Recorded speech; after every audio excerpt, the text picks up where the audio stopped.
গল্পের শুরুতে আমরা দেখি আমেরিকান সেনাবাহিনীর একটা টিম, যেখানে 5 জন সৈনিক থাকে। তারা তাদের সার্জেন্টের সাথে এক অন্ধকার রাতের সময় ভিয়েতনামের একটা গ্রামের দিকে যায়। ওরা চুপচাপ একটা বাড়ির ভেতরে ঢুকে পড়ে।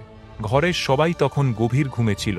ওরা দেখতে পায় এক সুন্দরী মেয়ে ঘুমিয়ে আছে, যার বয়স প্রায় 20 বছর। সার্জেন্ট আর তার এক সঙ্গী মিলে মেয়েটার মুখ চেপে ধরে, যাতে সে চিৎকার না করতে পারে আর তাকে নিয়ে যাওয়া যায়। কিন্তু মেয়েটা হঠাৎ জেগে উঠে চিৎকার করে ওঠে। তখন তার মা আর বোনও ঘুম থেকে জেগে যায়। তারা আমেরিকান সৈনিকদের দেখে খুব ভয় পেয়ে যায় আর কাঁদতে কাঁদতে অনুরোধ করতে থাকে যেন তারা মেয়েটাকে না নিয়ে যায়। মেয়েটার মা আর বোন হাতজোড় করে মিনতি করতে থাকে, ওকে ছেড়ে দাও, কিন্তু সৈনিকদের কিচ্ছু করুণা হয় না। তারা মেয়েটাকে জোর করে টেনে নিয়ে যায়। মেয়েটা প্রাণপণে চিৎকার করে কাঁদে আর নিজেকে ছাড়ানোর চেষ্টা করে। গ্রামের লোকেরা এই পুরো ঘটনা দেখে, কিন্তু কেউ সামনে এগিয়ে আসে না। তারা জানত যদি ওরা সৈনিকদের থামাতে যায় তাহলে তাদেরও মেরে ফেলা হবে। এই গ্রুপের একজন সৈনিক রয়েছে এরিকসন। সে এই অমানবিক কাজের একেবারে বিরোধী ছিল। সে চায়নি এই মিশনে অংশ নিতে। আর একজন ছিল দিয়াজ। সে প্রথমে এসবে জড়াতে চায়নি, কিন্তু শেষ পর্যন্ত বাধ্য হয়ে সবার কথায় রাজি হয়ে যায়। সবাই মিলে মেয়েটাকে নিয়ে জঙ্গলের দিকে রওনা দেয়। কিন্তু প্রশ্ন হচ্ছে, এই মেয়েটাকে ওরা কিডন্যাপ করলো কেন? এইটা বোঝার জন্য আমাদের একটু পিছনে ফিরে যেতে হবে। তখন ভিয়েতনাম যুদ্ধ চলছিল। এই যুদ্ধে সাউথ ভিয়েতনাম আর নর্থ ভিয়েতনাম একে অপরের সাথে লড়ছিল। তখন এই দুই অঞ্চল আলাদা ছিল, আলাদা দেশ। কিন্তু আজকের দিনে নর্থ আর সাউথ ভিয়েতনাম একসাথেই মিলিয়ে ভিয়েতনাম নামে পরিচিত। এই যুদ্ধে আমেরিকাও যুক্ত ছিল। তারা সাউথ ভিয়েতনামকে সমর্থন করছিল আর তাদের হয়ে যুদ্ধ করছিল। এরিকসন আর তার সার্জেন্টের দল সাউথ ভিয়েতনামে পোস্টেড ছিল। একদিন রাতে ওরা পেট্রোলিং করছিল। ঠিক তখনই জঙ্গলের ভেতর থেকে নর্থ ভিয়েতনামের ভিসি সৈন্যরা ওদের ওপর হঠাৎ করে হামলা চালায়। সার্জেন্টের গ্রুপ পাল্টা গুলি চালায়। দুই পক্ষের মধ্যে ভয়ানক গুলির লড়াই শুরু হয়ে যায়। চারপাশে বোমা, গুলি, বিস্ফোরণ চারিদিক কাঁপিয়ে দেয়।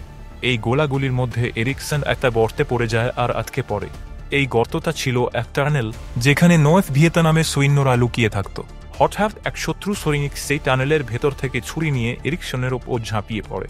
কিন্তু ঠিক সেই সময় সার্জেন্ট তাকে গর্ত থেকে টেনে বের করে আনে আর শত্রুকে গুলি করে মেরে ফেলে। এইভাবে এরিকসনের প্রাণ বেঁচে যায়। তারপর আমেরিকান সৈনিকরা বাকি নর্থ ভিয়েতনামী সৈন্যদেরও মেরে ফেলে। পরের দিন সার্জেন্ট তার টিম নিয়ে একটা গ্রামে পৌঁছায়। সবাই খুব ক্লান্ত ছিল, তাই তারা একটা নদীর ধারে বসে বিশ্রাম নিতে শুরু করে। এরিকসন তখন তার এক বন্ধুর সাথে গল্প করছিল। ঠিক তখনই আবার নর্থ ভিয়েতনামের ভিসি সৈন্যরা হঠাৎ আক্রমণ করে। একটা গুলি এরিকসনের বন্ধুর কাঁধে লাগে, যার ফলে সে মাটিতে পড়ে যায় আর খুব কষ্ট পেতে থাকে। সার্জেন্ট আর বাকি সৈনিকরা সাহসের সঙ্গে লড়ে আর কিছুক্ষণের মধ্যেই সব শত্রুদের মেরে ফেলে। কিন্তু এরিকসনের বন্ধুর খুব রক্তপাত হয় আর সে গুরুতর আহত হয়। তখন একটা আমেরিকান হেলিকপ্টার আসে আর তাকে তুলে মেডিকেল ক্যাম্পে নিয়ে যায়। এরপর ওই সৈনিকদেরও ক্যাম্পে ডেকে পাঠানো হয়, যাতে তারা কিছুদিন বিশ্রাম নিতে পারে। কয়েকদিন পর তারা জানতে পারে তাদের সঙ্গী শহীদ হয়ে গেছে। এই খবরে সবাই খুব দুঃখ পায়। সার্জেন্ট রেগে আগুন হয়ে ওঠে। সে তার সঙ্গীদের বলে, আর কতদিন এমনভাবে মরব আমরা? এখন সে শুধু শত্রুদের নয়, সাধারণ গ্রামবাসীদের উপরেও রাগ ঝাড়তে চায়। এই জন্য রাতের বেলা সে তার দল নিয়ে গ্রামের দিকে রওনা দেয়, যাতে গ্রামের লোকজনকে মেরে প্রতিশোধ নিতে পারে। কিন্তু মাঝপথে এক আমেরিকান সৈনিক এসে তাদের আটকে দেয়। সে খুব কড়া গলায় বলে, আপনারা ওখানে যেতে পারবেন না যতক্ষণ না উপরের থেকে অনুমতি আসে। এই কথা শুনে সার্জেন্ট আরও রেগে যায়, কিন্তু কিছু না করে বাধ্য হয়ে সবাই ক্যাম্পে ফিরে আসে। পরের দিন তাদের একটা অর্ডার দেওয়া হয়, তাদের একটা পাহাড়ে যেতে হবে, যেখানে নর্থ ভিয়েতনামের ভিসি সৈন্যরা লুকিয়ে থাকতে পারে। কিন্তু সেই সঙ্গে তাদের কড়া হুকুমও দেওয়া হয়, যতক্ষণ না শত্রুরা আগে হামলা করে ততক্ষণ তোমরা গুলি চালাতে পারবে না। এই নিয়ম শুনে সার্জেন্ট ভাবে, যদি গুলি চালাতে না দেওয়া হয় তাহলে অন্য রাস্তা নিতে হবে। সে তার দলকে বলে, আমরা পথে একটা গ্রামের ভেতর ঢুকে একটা মেয়ে তুলে নেব, যাতে মিশনের সময় একটু মজা করা যায়। এই কথা শুনে এরিকসনের খুব খারাপ লাগে। সে ভাবে, কে এত নোংরা চিন্তা করতে পারে? এরা কি মানুষ? এই সময় যে সৈনিক মারা গেছে তার জায়গায় দিয়াজকে তাদের দলে যোগ করা হয়। রাতে সার্জেন্ট আর তার দল গ্রামের ভেতর ঢুকে একটা মেয়েকে কিডন্যাপ করে নিয়ে যায়। তারপর তারা মিশনের দিকে এগিয়ে যায়। এটাই সেই দৃশ্য যেটা আমরা গল্পের শুরুতে দেখেছিলাম। এখন গল্পটা আবার বর্তমান সময়ে ফিরে আসে। এরিকসন এই পুরো প্ল্যানের বিরুদ্ধে ছিল। সে বারবার চেষ্টা করে সবাইকে বোঝাতে এটা একেবারে ভুল কাজ। আমরা সৈনিক, আমাদের কাজ মানুষকে রক্ষা করা, তাদের সাথে এমন অমানবিক ব্যবহার নয়। কিন্তু সার্জেন্ট রেগে গিয়ে ওকে চুপ করিয়ে দেয়। বাকি কেউই তার কথা শুনতে চায় না। তবে দিয়াজ, যাকে নতুন করে দলে আনা হয়েছিল, সে এরিকসনের কথাগুলো বুঝতে পারে। সে এই কিডন্যাপের বিরোধিতা করে, কিন্তু তার মধ্যে সাহস ছিল না যে সে সার্জেন্টের সামনে দাঁড়াতে পারে। সার্জেন্ট আর তার দল নির্লজ্জভাবে বলে, আমাদের এই কাজের জন্য একটু আফসোস নেই। তারা এমনকি মেয়েটা কিডন্যাপ করার জন্য অজুহাত দেয় সে ভিয়েতনামের মানুষ, তাই ও নর্থ ভিয়েতনামের ভিসি দলের সঙ্গে যুক্ত থাকতে পারে। এই কথা শুনে এরিকসন রেগে গিয়ে বলে, আমার একটুও মনে হয় না এই নিরীহ মেয়ে কোনো ষড়যন্ত্রের অংশ। সে জানতো আসলে সত্যিটা হচ্ছে ওরা শুধু নিজে পাগলামি আর হিংসার জন্য মেয়েটাকে তুলে এনেছে। সার্জেন্ট তার এই কথা শুনে আরও রেগে যায় আর মেয়েটার চুল ধরে তাকে টেনে চিচুরে নিয়ে যেতে থাকে। ওরা এতটাই নির্মম ছিল, মেয়েটাকে জোর করে একটা ভারী ব্যাগ টানতে বাধ্য করা হয়। সে ব্যাগটা নিজের পিঠে তুলে নেয় আর খালি পায়ে জঙ্গলের ভেতর দিয়ে হাঁটতে থাকে। তার পা কাঁটা আর পাথরের ধাক্কায় রক্তাক্ত হয়ে যায়। কিছু দূর এগোনোর পর তারা একটা ঝুপড়ি দেখতে পায়। তারা সেখানে থাকার সিদ্ধান্ত নেয়। সার্জেন্ট মেয়েটাকে এরিকসন আর ডিয়াজের নজরদারিতে রেখে নিজে তার বাকি সঙ্গীদের নিয়ে সামনের রাস্তা দেখতে চলে যায়। এরিকসন দেখে মেয়েটা ভীষণ ভীত আর কাঁপছে। সে আস্তে করে তার পাশে গিয়ে বলে, তোমার আমার থেকে ভয় পাওয়ার কিছু নেই, আমি তোমাকে কোনো আঘাত দেব না। এরিকসন তাকে জল দেয়। মেয়েটা যখন জল খায় তখন তার পিঠে গভীর ক্ষত দেখে এরিকসনের মন কেঁপে ওঠে। সে তৎক্ষণাৎ মেয়েটার ঘা পরিষ্কার করে দেয়, তারপর এক পাশে চুপচাপ বসে পড়ে। কিছু সময় পর সার্জেন্ট ফিরে আসে তার সঙ্গীদের নিয়ে। সে মেয়েটার হাত বেঁধে দেয় আর এরিকসনকে বলে, তোমাকেও এই মেয়েটার সাথে একটু মজা করতেই হবে। এরিকসন রেগে গিয়ে সরাসরি না বলে দেয়। এই কথা শুনে সার্জেন্ট একেবারে হিংস্র হয়ে ওঠে। সে চায় মেয়েটা যেন ওদের দাসী হয়ে থাকে, ওদের সব কথা শুনে চলে। তারপর সার্জেন্ট আর তার সাথীরা সেই অসহায় মেয়েটার সাথে ভয়ানক নির্যাতন করে। এরিকসন এসব কিছু থামাতে চায়, কিন্তু বাকি সৈনিকরা তাকে জোর করে আটকে রাখে আর মেরে ফেলার ভয় দেখায়। ডিয়াজো এই অত্যাচারের বিরোধী ছিল, কিন্তু তার ভিতরে সেই সাহস ছিল না যে সে সার্জেন্টের মুখের ওপর প্রতিবাদ করতে পারে। শেষমেশ সে মনের বিরুদ্ধে গিয়ে সার্জেন্টের কথা মেনে নেয় আর ঝুপড়ির ভিতরে গিয়ে সেই ভয়ানক কাজটা করে ফেলে। এরিকসন সবকিছু নিজের চোখের সামনে দেখে, কিন্তু কিছুই করতে পারে না। তার মনে মেয়েটার জন্য খুব খারাপ লাগে। সে পুরো রাত ঘুমায় না, জেগে থাকে। তার মনে শুধু একটাই চিন্তা, এই মেয়েটাকে এই নরপিশাচদের হাত থেকে কিছুতেই বাঁচাতে হবে। সে ভাবে, যদি আমি এদের সবাইকে মেরে ফেলি তাহলে এই নরক শেষ হবে, কিন্তু সেই কাজ করলে তার নিজেরও মৃত্যু হতে পারে। আর সে একা, একেবারে একা। ওদিকে সার্জেন্ট আর তার সঙ্গীদের মধ্যে কোনো অনুতাপ নেই, বরং তারা নিজেদের এই জঘন্য কাজ নিয়ে গর্ব করে। পরের দিন তারা সবাই সেই পাহাড়ের কাছে পৌঁছায় যেখানে তাদের মিশনের নির্দেশ ছিল, কিন্তু সার্জেন্টের নির্দেশে এরিকসন তখনও ঝুপড়িতে থেকে মেয়েটার উপর নজর রাখছিল। সার্জেন্ট আর তার দল দূরবীন দিয়ে নিচে দেখে, নিচে নর্থ ভিয়েতনামের ভিসি সৈনিকরা অনেকটা সংখ্যায় অস্ত্র নিয়ে প্রস্তুত। তারা একটা নৌকাও দেখে যেটা ভিসি সৈনিকদের জন্য অস্ত্র নিয়ে আসছে। সার্জেন্ট তখন দুজন সৈনিককে পাঠায় ঝুপড়িতে অস্ত্র আনতে। ওই সৈনিকেরা যায়, অস্ত্র নিয়ে ফেরে আর এরিকসনকে বলে, তুমি এখানেই থাকো আর মেয়েটার উপরে নজর রাখো। তারা যখন সার্জেন্টের কাছে ফিরে এসে বলে এরিকসন এখনও মেয়েটার সাথে ঝুপড়িতে আছে, তখন সার্জেন্ট খেতে ওঠে। সে চেঁচিয়ে বলে, ওদের সেখানে ফেলে এসো না।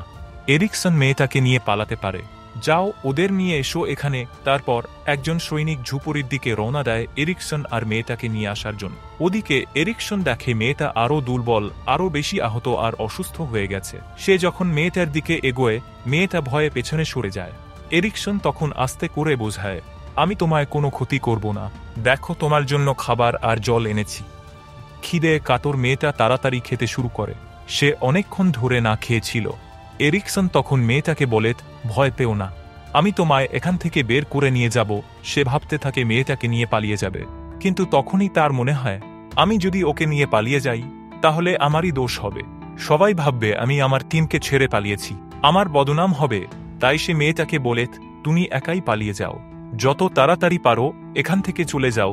কিন্তু মেয়েটা এখন আর কাউকে বিশ্বাস করতে পারে না। সে কাঁদতে কাঁদতে এরিকসনের কাছে মিনতি করে, আমায় দয়া করে আমার বাড়ি পৌঁছে দাও। এইবার এরিকসন মনে মনে প্রতিজ্ঞা করে, সে যাই হোক না কেন এই মেয়েটাকে নিয়ে যাবে। কিন্তু ঠিক তখনই সেই সৈনিক সেখানে এসে পৌঁছায় আর তাদের পালাতে বাধা দেয়। সে তাদের ধরে ফেলে আর পাহাড়ের কাছে ফিরে নিয়ে আসে।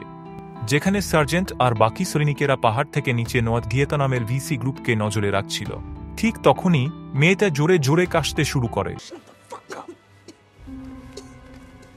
সেই আওয়াজ শুনে সবাই ঘাবড়ে যায়, কারণ যদি নিচের ভিসি সৈনিকদের কানে মেয়েটার আওয়াজ পৌঁছে যায় তাহলে পুরো মিশনটাই শেষ হয়ে যাবে। সার্জেন্ট ঘুরে দাঁড়িয়ে এরিকসনকে চিৎকার করে বলে, ওকে শেষ করে দাও। এরিকসন হতবাক, সে সোজা না করে দেয়। এবার সার্জেন্ট রেগে গিয়ে আরেকজন সৈনিককে বলে, তুমি মেরে ফেলো, কিন্তু সে সৈনিকও মাথা নাড়ায়, সে এমন কিছু করতে পারে না। ঠিক তখনই তারা আকাশে দেখে কয়েকটা আমেরিকান হেলিকপ্টার ভিসি গ্রুপের দিকে আক্রমণ করতে আসছে। এই দেখে সার্জেন্ট এবার ডিয়াজের দিকে তাকিয়ে চেঁচিয়ে ওঠে, এই মেয়েটাকে শেষ করে দাও। এখনই ডিয়াজ কাঁপতে থাকে, তার হাতে একটা চাকু ছিল। সার্জেন্ট তাকে প্ররোচনা দিতে থাকে, আর ডিয়াজ আস্তে আস্তে চাকু হাতে এগিয়ে যেতে থাকে মেয়েটার দিকে। ঠিক যখন সে চাকু তুলে মেয়েটাকে মারতে যাবে, ঠিক তখনই এরিকসন আকাশে গুলি চালায়। ডিয়াজ থেমে যায়। এই গুলির শব্দ নিচে থাকা ভিসি সৈনিকদের কানে চলে যায়, আর শুরু হয়ে যায় দুই দিক থেকে ভয়ঙ্কর গুলি বর্ষণ। চারপাশে শুধু গুলি, ধোঁয়া, চিৎকার। সার্জেন্ট আর তার দল নিজেদের অবস্থান বদলে নেয় যাতে তারা সঠিকভাবে শত্রুদের লক্ষ্য করতে পারে। এরিকসনও রাইফেল হাতে ভয়ঙ্করভাবে লড়তে থাকে, কিন্তু ঠিক তখনই এক সৈনিক সুযোগ পেয়ে মেয়েটার ওপর বারবার চাকু চালায়। এরিকসন এতটাই ব্যস্ত ছিল লড়াইয়ে, সে কিছু বুঝতেই পারে না। নিচ থেকে ভিসি গ্রুপ মর্টার বোমা ছুঁড়তে শুরু করে। আকাশে শুধু বিস্ফোরণ আর আগুন। তবু সার্জেন্ট মেশিনগান দিয়ে পাল্টা আক্রমণ চালায় আর অনেক শত্রুকে শেষ করে দেয়।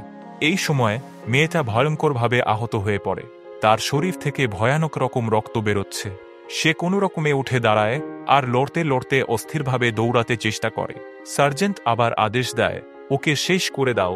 এরিকসন তখন বাধা দেয়, থেমে যাও, এটা করো না। কিন্তু সার্জেন্ট রাইফেল দিয়ে এরিকসনের মাথায় সজোরে আঘাত করে। এরিকসন মাটিতে লুটিয়ে পড়ে, আর সার্জেন্ট সে মেয়েটাকে গুলি করে দেয়। মেয়েটা শেষবারের মতো কাঁপতে কাঁপতে ব্রিজের নিচে পড়ে যায়। ঠিক তখনই আমেরিকান হেলিকপ্টার থেকে বোমা বর্ষণ শুরু হয়। ভিসি ঘাঁটির উপর ভয়ঙ্কর হামলা চলে। সার্জেন্ট তার সৈন্যদের নিয়ে ঘটনাস্থল থেকে পালিয়ে যায়। এরিকসন সে মাটিতে পড়ে থাকে, রক্ত, ধুলো আর মাথায় চোট। সে অজ্ঞান হয়ে যায়। কিছু সময় পরে এরিকসনের চোখ খুললে সে দেখে সে একটা মিলিটারি হসপিটালে রয়েছে। তার কানে এখনো মেয়েটার আর্তনাদ ভাসে। সে ইনসাফ চায়। সে নিজের এক বন্ধুকে সব বলে দেয়। তার বন্ধু বলে, তোমায় লেফটেন্যান্টের সাথে কথা বলা উচিত। এরিকসন যায় লেফটেন্যান্টের কাছে, কিন্তু লেফটেন্যান্ট দীর্ঘ এক যুক্তির লেকচার দিয়ে বলে, এই ঘটনা আমাদের ইউনিটের বদনাম করে দেবে, আর সার্জেন্ট তো তোমার জীবনও বাঁচিয়েছে, তাই সব ভুলে যাও, এটাই বুদ্ধিমানের কাজ। এরিকসন হতবাক হয়ে যায়, কিন্তু সে হার মানার লোক নয়। সে ক্যাপ্টেনের কাছে যায় আর গোটা ঘটনা খুলে বলে। ক্যাপ্টেন তার কথা শুনে ঠান্ডা গলায় বলে, আমি আগেই সব জানতাম। তুমি চাইছো আমি আমার সৈন্যদের জেলে পাঠাই, এরা প্রতিদিন প্রাণ হাতে নিয়ে যুদ্ধ করে। এরিকসন রেগে বলে, তাহলে কি সেই নিরীহ মেয়েটা কোনো ইনসাফ পাবে না? ক্যাপ্টেন সাবধান করে দেয়, এই মামলা যদি তুমি চালিয়ে যাও তাহলে ওই সৈন্যদের তেমন শাস্তি হবে না, বরং তারা বাইরে এসে তোমার আর তোমার পরিবারের জন্য বিপদ হয়ে উঠবে। এরিকসন চুপচাপ মাথা নিচু করে বলে, আমি এখনো প্রতিদিন মেয়েটার চিৎকার শুনি, আমি ঘুমাতে পারি না, আমি তাকে ইনসাফ দিয়েই ছাড়ব। এদিকে সার্জেন্টের মনে হয় এরিকসন এখন একটা বড় বিপদ, একটা হুমকি। তাই সে তার কিছু সঙ্গীকে নিয়ে এরিকসনকে মেরে ফেলার প্ল্যান করে। এরিকসন যখন বাথরুমে ঢোকে, তারা বাথরুমে একটা গ্রেনেড ছুঁড়ে দেয়, কিন্তু এরিকসনের চোখ গিয়ে পড়ে গ্রেনেডটার ওপর। সে সঙ্গে সঙ্গে দরজা খুলে ঝাঁটিয়ে বাইরে বেরিয়ে আসে। গ্রেনেড ফাটে, কিন্তু এরিকসনের প্রাণ বেঁচে যায়। রেগে ফুঁসতে ফুঁসতে এরিকসন সোজা সার্জেন্ট আর তার সঙ্গীদের সামনে গিয়ে দাঁড়ায় আর বলে, সবাই জানে কি করেছ তোমরা, আর কোনো অফিসার আমার কথা শুনছে না, তাই আমাকে মেরে ফেললেও তোমাদের কোনো লাভ হবে না। এরিকসনের এই কথা শুনে তাকে সেখান থেকে ট্রান্সফার করে দেওয়া হয়। এরিকসন ভেঙে পড়ে। সে একা এক জায়গায় বসে বারে বসে মদ খেতে থাকে। চোখে ক্লান্তি, মনে হতাশা, আর মাথায় ঘুরতে থাকে সেই অসহায় মেয়েটার চিৎকার। ঠিক তখনই একজন ক্যাপ্টেন তার পাশে এসে বসে আর জিজ্ঞেস করে, তুমি এত চিন্তিত কেন? এরিকসন সবকিছু খুলে বলে, সার্জেন্ট আর তার সঙ্গীরা কিভাবে মেয়েটার ওপর অত্যাচার করেছিল আর শেষে তাকে মেরে ফেলেছিল। এই কথা বলতে বলতে এরিকসনের গলা কাঁপে, তার চোখ দিয়ে অশ্রু গড়ায়। সে কাঁপা গলায় বলে, আমি মেয়েটাকে বাঁচানোর কথা দিয়েছিলাম কিন্তু পারিনি, তবে এবার আমি ওকে ইনসাফ দিয়েই ছাড়ব। ক্যাপ্টেন তার এই দৃঢ়তা দেখে একটা তদন্তের আদেশ দেয়। তদন্ত শুরু হয়, আর সেই সময় একদল সৈনিক জঙ্গলের ভেতর মেয়েটার মৃতদেহ খুঁজে পায়। এরপর একে একে এরিকসনের সব সাথীদের জেরা করা হয়। তদন্তে জানা যায় 4 জন সৈনিক সরাসরি সেই মেয়েটার ওপর অত্যাচার আর খুনে জড়িত ছিল। তাদের সবাইকে আদালতের ট্রায়ালের জন্য ডাকা হয়। সবার সামনে তারা স্বীকার করে নেয় তাদের অপরাধ, কিন্তু তাদের চোখে বিন্দুমাত্র অনুশোচনা নেই। অবশেষে আদালতের রায় আসে, দিয়াজকে 8 বছরের জেল, সার্জেন্টকে 10 বছরের জেল, আরেকজন সৈনিককে 15 বছরের শাস্তি দেওয়া হয়। যে মেয়ে তাকে চাকু দিয়ে কুপিয়েছিল তাকে দেওয়া হয় যাবজ্জীবন কারাদণ্ড। এরিকসন নিজের প্রাণের ঝুঁকি নিয়ে সেই মেয়েটাকে ইনসাফ দেয়। তার মতো সৈনিক আমাদের শেখায় যে সত্য আর ন্যায়ের জন্য লড়াই করাটা সবসময় জরুরি, পরিস্থিতি যতই ভয়ঙ্কর হোক না কেন। এইভাবেই সিনেমার শেষ হয়। বন্ধুরা, ভাবুন তো, যদি আপনি এরিকসনের জায়গায় থাকতেন, তাহলে কি নিজের সাথীদের বিরুদ্ধে দাঁড়াতে পারতেন? আপনাদের মতামত অবশ্যই কমেন্টে জানান। ভিডিওটা শেষ পর্যন্ত দেখার জন্য অনেক ধন্যবাদ। ভালো লেগে থাকলে একটা লাইক ও শেয়ার করে দিন। আর এমন আরও মুভি এক্সপ্লেনেশন পেতে চ্যানেলটা সাবস্ক্রাইব করে দাও, আইকন প্রেস করে দিন, তাহলে কোনো ভিডিও মিস হবে না। তাহলে এখন বাই বাই, দেখা হবে পরের গল্পে।